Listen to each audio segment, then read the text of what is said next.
Nakaparada lang ang pickup na yan nang salpukin ito ng paparating na closed van sa Bawang, La Union. Sa lakas ng impact, natamaan ng pickup ang motorsiklo nasa gilid ng kalsada. Dalawang sugatan kabilang ang rider at ang driver ng pickup. Ayon sa pulisya, batay sa salaysay ng driver ng van, nakaidlip siya nang mangyari ang aksidente. At sabi pa ng mga pulis, nagkaayos na ang mga sangkot na motorista.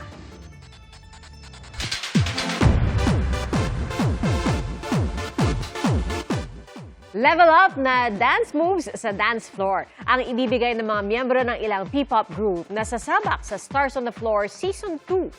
Kasama po dyan sina Jao ng Alamat, Jerome ng Horizon, Joker ng First One, Denise ng Kalista, at Sofia ng Kaya.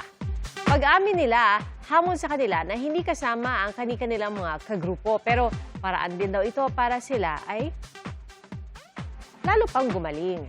Kailangan din nilang matuto ng iba't ibang dance steps na angkop sa genre ng kanilang sayaw. At magkakalaban man daw sila sa kompetisyon, friends pa rin naman daw sila off-cam. Sa bisperas ng Araw ng mga Puso, may mga nauna na magdiwang sa ilang pasyalan sa Maynila. At ang iba, nakisaya sa Remedios Circle. At saksi doon live, si Jamie Santos. Jamie, kamusta mga nagde-date? Naku, Pia, love is in the air. At mula nga sa Rizal Park hanggang dito sa Remedios Circle, iba't ibang anyo ng pag-ibig ang makikita.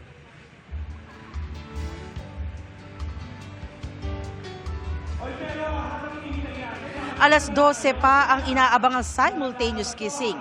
May inalaan munang programa para sa mga piniling mag-date dito sa Remedios Circle. Habang naghihintay, ine-enjoy ng mga dumalo ang good music mula sa mga banda, napahagalpak sa stand-up comedy at syempre, hindi rin nawawala ang masasarap na pagkain mula sa mga food stalls sa paligid.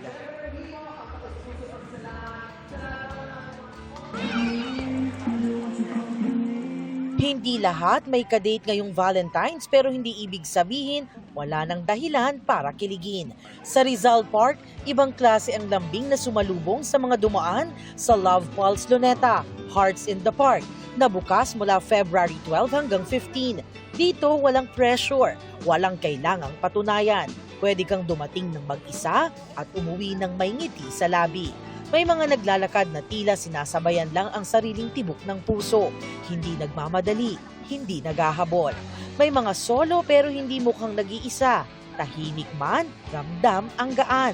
At may mga magkakaibigang tawa ng tawa dahil minsan ang pag-ibig ay hindi lang I love you kundi nandito lang ako. Dahil ang Valentine's hindi lang para sa magkasintahan. Para rin ito sa mga taong pinipiling manatili, sa sayaman o sa lungkot. Masaya kasi kami lang din nagkakasama. Pag nagsama-sama, doon na nagchikahan. Agaw pansin din ang Love Your Selfie Mirror.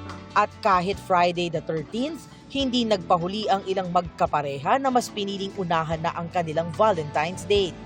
Celebrating with your partner para gumala lang. Ito celebrate, para maiba naman. Ganun pa rin naman, same day lang din naman for everyday Valentine's Day. Mas doble naman ang selebrasyon para sa isang couple na nakausap ko. Dahil bukod sa Valentine's, mansari rin nila. Mansari po talaga namin today, 13. And naisip po namin na mag-date na kasi alam po namin na pag Valentine's Day na marami pong tao and for sure, pag magko-commute, medyo mahirap po.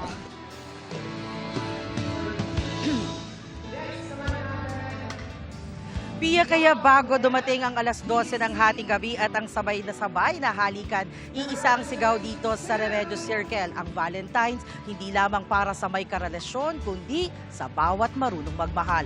Live mula rito sa Maynila para sa GMA Integrated News, ako si Jamie Santos, ang inyong saksi. Mga kapuso, maging una sa saksi. Mag-subscribe sa GMA Integrated News sa YouTube para sa iba't ibang balita.